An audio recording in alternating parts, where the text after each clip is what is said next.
എൻ്റെ പേര് സലീം. എൻ്റെ പേര് ശേഖരൻ. നിങ്ങൾ ഈ സമയം ഇതിൽ ഈ മണ്ണുമാന്തി എത്ര കടന്നു പോകുന്നൊരു ശബ്ദമുണ്ട്, അത് കഴിഞ്ഞിട്ട് നമുക്ക് സംസാരിക്കാം. നിങ്ങളുണ്ടായിരുന്നോ അന്ന്? ഞങ്ങൾ ആ ടൈമിൽ ഓടി കഴിച്ചില്ല. രാത്രി ഒരു 1:45 ആദ്യത്തെ ഏകദേശം ടൈം 1:45 ആദ്യത്തെ. എവിടെ നിങ്ങൾ താമസിച്ചിരുന്നത്? ഞങ്ങൾ കുറച്ച് താഴ്ത്താം. ആ വീട് പോയോ?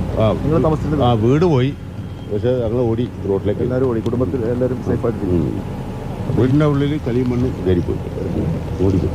ഇവിടെ ഇപ്പം വീടുകളുണ്ടായിരുന്നു? ഇവിടെ കോട്ടേഴ്സ് ഉണ്ടായിരുന്നു. പാടി എന്ന് പറഞ്ഞാൽ ഇവിടെ 2 കോട്ടേഴ്സ് ഉണ്ട്. എത്ര പേരുണ്ടായിരുന്നു അതിൽ? ഒരു കോട്ടേഴ്സിൽ 6 കുടുംബം താമസിക്കുക. അങ്ങനെ 12 കുടുംബം ഉണ്ടാവും ഇതിൽ. അവരൊക്കെ മാറിയിരുന്നു? ഇല്ല, മാറാൻ സാധ്യത വളരെ കുറവാണ്. അതൊക്കെ മിസ്സിങ്ങിലാണ്, ഇതിൽ നമ്മളെ സുഹൃത്ത് ബഷീർ പറഞ്ഞൊരാളുണ്ട്, നമ്മളുടെ സുഹൃത്താണ് ബഷീർ. അവൻ്റെ വണ്ടി അവിടെ വെച്ചിട്ട് ചൂരമല വെള്ളപ്പങ്കണ്ടിയിൽ ഓടുകയാണ്.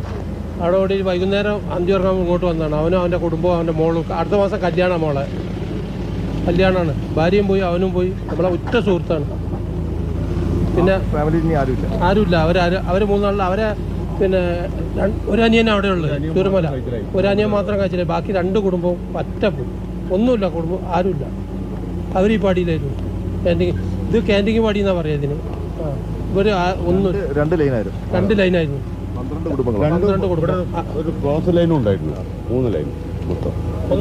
എവിടം വരെയായിരുന്നു ഈ ആൾക്കാർ താമസിച്ചിരുന്നത്? ഇവിടെയൊക്കെ താമസക്കാരുണ്ട്, ഇവിടെയൊക്കെ സ്വന്തം വീടുള്ളവരുണ്ട്. അവരൊന്നുമില്ല, അവരൊക്കെ പോയി, എല്ലാം പോയി. നിങ്ങൾക്ക് പരിചയമുള്ള ആൾക്കാരല്ലേ?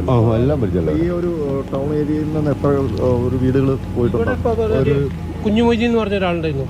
അയാളെ 16 ആളെ ഒറ്റൊന്നും പോലും ഇല്ല. 16 ആൾ. യൂസുഫ്, അതിൻ്റെ അടുത്ത് യൂസുഫ് ആയിരുന്നു.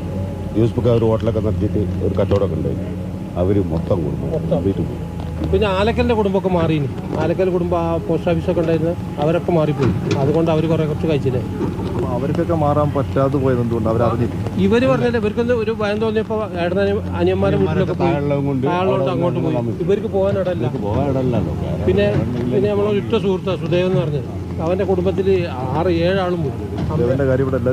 സുദേവൻ്റെ അവൻ്റെ കംപ്ലീറ്റ് എല്ലാം അമ്മയും സ്ലാവിൻ്റെ അടിയിൽ നിന്നൊക്കെ കിട്ടിയത്. അവൻ്റെ ഭാര്യ ഇന്നലെ കിട്ടി. ഭയങ്കര ദയനീയതയാണ്. ഒന്നുമില്ല. അവനെ നമുക്ക് പറയാൻ കഴിയുന്നില്ല. അതാണ് അത്രയും വേദനയാണ്. അതായത് നമ്മൾ അങ്ങനെ ഇതാകുന്നതാണ്. എന്ത് ചെയ്യാൻ പറ്റും? പിന്നെ കഴിഞ്ഞ വർഷം ഇവിടെ വിളിച്ചിട്ട് വന്നപ്പോൾ ഈ സുദേവൻ്റെ ഒരു 1/2 ഏക്കർ സ്ഥലം ഉണ്ടായി, അതെല്ലാം പോയി. അത് കഴിഞ്ഞ് 2ാമത് ഇവിടെ വന്ന് ചെറിയൊരു വീടൊക്കെ വെച്ച് കൂടി അങ്ങനെ ആയതാണ്. എല്ലാവരും ഒക്കെ ഇവിടെ താമസിച്ചിരുന്ന ആൾക്കാരൊക്കെ എന്ത് ജോലിയൊക്കെ ചെയ്യുന്നവരായിരുന്നു?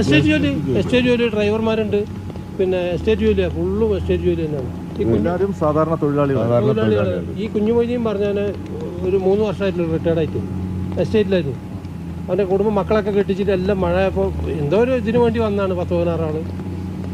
വിധി അവരെയും കൊണ്ടാണ് പോയത്. എന്താ ചെയ്യുക? എത്ര പേരുണ്ടായിരുന്നു ഈ ഒരു സ്ഥലത്ത് നിങ്ങൾ താമസിക്കുന്ന? ഇതിലൊരു 10-500 മുകളിലുണ്ടാവുന്ന സംശയം. ഇവിടെ മാത്രമായിട്ട്.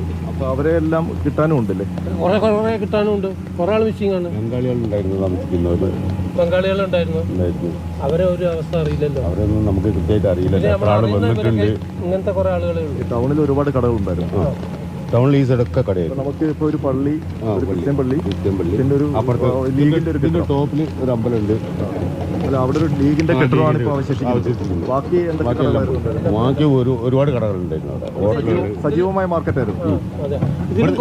സജീവമായ കുറച്ച് കൂടുതലാണ് ടോപ്പിൽ നിന്ന് തുടങ്ങിയത്. ടോപ്പിൽ വീടുണ്ടായിരുന്നു. അതിലാണ് നമ്മളെ സുബ്രഹ്മണ്യം എന്ന് പറഞ്ഞിട്ട് സുബ്രഹ്മണ്യൻ്റെ കുടുംബം കംപ്ലീറ്റും പോയി. സുബ്രഹ്മണ്യനെ മാത്രമേ കിട്ടിയുള്ളൂ. മുസ്തഫ, സുബ്രഹ്മണ്യൻ, പിന്നെ ബദർ പറഞ്ഞ അയാൾ പിന്നെ പണ്ടാരിയായിരുന്നു. അവിടെ എവിടെയും പോയിട്ട് ജീവിതമാർഗ്ഗം രാത്രിയാകുമ്പോൾ വരും. ബദർ നമ്മളെ ഉറ്റ സുഹൃത്താണ്. അവൻ്റെ കുടുംബം കംപ്ലീറ്റും പോയി. പിന്നെ അമീദ് പറഞ്ഞാൽ അവർ കുറച്ചാൾ അവിടുന്ന് മാറിപ്പോയി 2 ദിവസം മുന്നേ തന്നെ. അതുകൊണ്ട് അവർ കഴിച്ചില്ലായി. എല്ലാം നമ്മൾ അറിയുന്ന ഉറ്റ സുഹൃത്തുക്കളാണ്. ഇതെന്താണെന്ന് പറഞ്ഞാൽ ഞങ്ങൾ വൈകുന്നേരം ആയിക്കഴിഞ്ഞാൽ വീടിൻ്റെ അവിടെ ഒന്നിച്ച് കൂടും.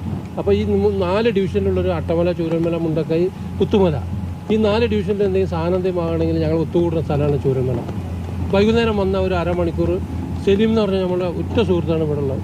അവൻ്റെ ഭാര്യ പോയി, അവൻ്റെ മകള് പോയി, എല്ലാം പോയി. ഉറ്റ സുഹൃത്തുക്കളാണ്, ചങ്ങാതിമാരാണ്. ഒരു വൈകുന്നേരം കാണുന്നവരായിരുന്നു അല്ലേ? കണ്ട് സന്ധ്യക്ക് വർത്തമാനം പറഞ്ഞ് അന്നത്തെ നാട്ടുവിശേഷം പറഞ്ഞ് അങ്ങനെ പിരിഞ്ഞു പോകുന്ന ആൾക്കാരായിരുന്നു. അവരാണ് നമുക്ക് നഷ്ടപ്പെട്ടു പോയത്. അന്ന് ഈ വെള്ളം വരുന്ന കണ്ടിട്ടാണോ നിങ്ങളൊക്കെ മാറിയത്? ഞങ്ങളോ ശബ്ദം കേട്ടിട്ട് മാറിയാ. ശബ്ദം കേട്ടിട്ട് മാറിയാ. ഹെലികോപ്റ്റർ വരുന്ന സൗണ്ടാണ് വരുന്നത്. ഫസ്റ്റിൽ എന്താ പറയുക, ചെറിയൊരു പൊട്ടായിരുന്നു. അതിലൊരുവിധ ആളുകളൊക്കെ മാറി. അതുകൊണ്ട് കുറച്ച് കഴിച്ചിലായി, പറ്റുന്നവരൊക്കെ കഴിച്ചിലായി.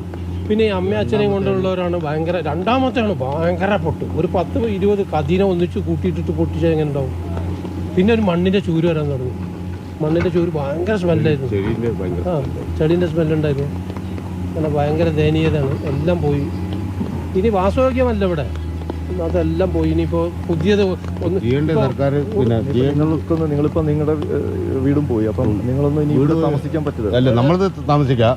ചളി മാറ്റിയാൽ മതി. ചെളിയും കല്ലും മണ്ണും മാറ്റാൻ താമസിക്കാം. ഇനിയിപ്പോൾ ടൗൺ ഏരിയ ഒട്ടും ഉപയോഗിക്കാൻ ഒന്നുമില്ല. ഇതൊന്നും വാസയോഗ്യമല്ല. ഇനി ഒന്നുമല്ല. ഇനി ഇതെന്താ പറയുക, വയസ്സാകുന്നവരെ എസ്റ്റേറ്റിൽ പോയി കുറച്ച് പൈസ ഉണ്ടാക്കി ചെറിയൊരു കൂന വെച്ചാണ്. ഇനി എങ്ങനെ ഞാനൊക്കെ ഇനി ഒരു വീടിന്റെ ആശ്രയം കാണാൻ പറ്റും? കഴിയില്ല. ഇതുവരെ പണിയെടുത്തുകൊണ്ടാണ്. എന്ത് ജോലിയാണ്?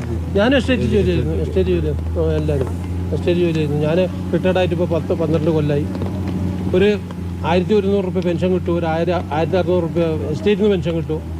അതുകൊണ്ട് ഇങ്ങനെ കഴിച്ചിലായി പോകണം. ഭാര്യ ഞാനും അങ്ങനെ കഴിച്ചിലായി പോകണമാണ്. പിന്നെ എന്ത് വരുമാനം? ഇനി നമുക്ക് എന്താ ഒരു ആശ്രയമുള്ളത്? ഒന്നുമില്ല. എല്ലാം നിങ്ങളെ കുടുംബങ്ങളൊക്കെ ഇപ്പോൾ എവിടെ ഉണ്ട്? കുടുംബങ്ങൾ കൽപ്പറ്റ ബന്ധുവീടുകളിലാണ്. പേരൊന്നുകൂടെ പറയാം. ശേഖരൻ. എൻ്റെ പേര് ശേഖരൻ. എൻ്റെ പേര് സലീം. ചേട്ടനും എസ്റ്റേറ്റ് തൊഴിലാളിയാണ്? അല്ല, ഞാൻ എസ്റ്റേറ്റ് അല്ല, ഞാൻ പുറത്ത് പുണ്യെടുക്കുന്നു. ഇവിടെ എല്ലാം ഈ ഒരുപാട് വാഹനങ്ങൾ, ഒരുപാട് ജീപ്പുകൾ ജീപ്പുകളുണ്ട്.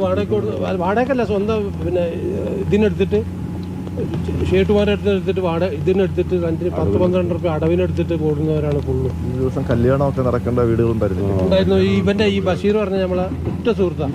ഈ പാടിയിലായിരുന്നു. ബഷീറിൻ്റെ മോളെ അടുത്ത മാസം കല്യാണമാണ്. എല്ലാം ഉറപ്പിച്ച് വെച്ചിരിക്കുകയാണ്. കല്യാണമാണ്. ഒരൊറ്റ കുട്ടിയുള്ളവന്, ഒരു പെൺകുട്ടി. അതാണ് പോയത്. ആ കുട്ടിയും പോയി, നഷ്ടപ്പെട്ടു പോയി. എല്ലാം. അവൻ്റെ ഭാര്യ പോയി, അവനും പോയി. സങ്കടം തീർത്താൽ തീരും.